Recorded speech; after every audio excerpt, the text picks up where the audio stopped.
You may at times wonder whether the amazing increase of technology that we're constantly being exposed to and quickly learning to take into our lives, whether this technology is in the end a blessing or a curse.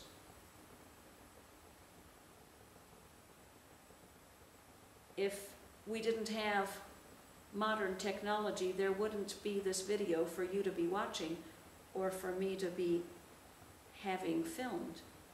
So much we're now able to communicate with so many, in so many ways, with such simplicity now around the planet. So the blessing of technology, certainly one of the biggest blessings, is new means to communicate instantly, clearly, widely, that what I have to say can be a help to people living very, very far from me, without much effort on any of our parts.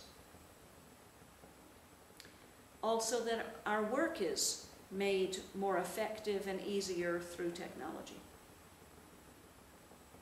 So many things we can't imagine living without.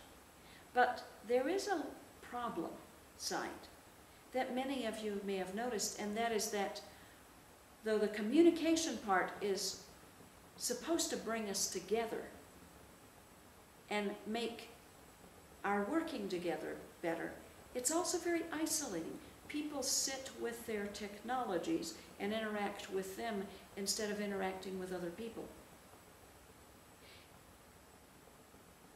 We need to be interacting with people.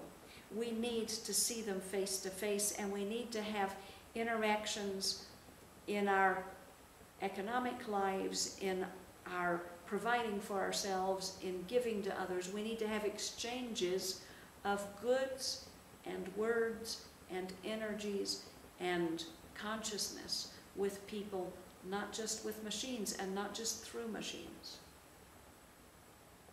There's a beautiful movie coming out called Economics of Happiness, and in it the point is made how in more primitive societies people actually had more time, and they had a lot of social interaction, a lot of very warm social interaction often.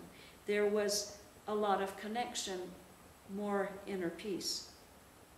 And then as the technologies and the goods came in that were supposed to make us happy, we didn't get very happy. In fact, so many miseries of society came with them.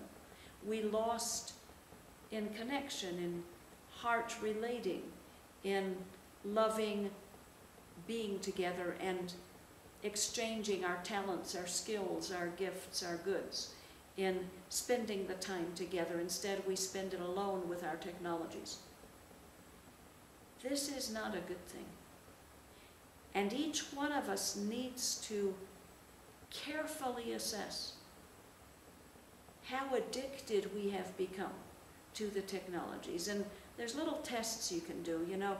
How long can you go without picking up your phone to see if there's texts or emails? How long before you're reaching for it? If you're reaching for it every few minutes, you've probably got a problem. It's a little over the top. You need to start weaning from it to where you can happily be a day without it. You can leave information where people could reach you if there's an emergency, but the rest could really wait. Where work can't reach you all the time. You're supposed to have work hours and they're supposed to end. Where personal relationships can't reach you every few minutes. You don't need 8 conversations a day with the people who are close with you in your life, unless they're in front of you, but not over the phone. If you're calling your mother, father, daughter, son, siblings, friends 8 times in a day, something's wrong. I would say you don't know how to be with yourself. And you need to be disentangling from that and finding your own stillness and your own peace in your life being able to focus on things, being able to stay with the thing without mixing these. So this brings another issue. The kids today are very often working on their computers, doing homework, reading a book, while all the texts are coming and going, while listening to music, and while interacting on Facebook, all at the same time. Now, I think amazing skills must be developing in their brains from early on to be able to multitask like that. However, can they still focus on just one thing? Can they be still without freaking out?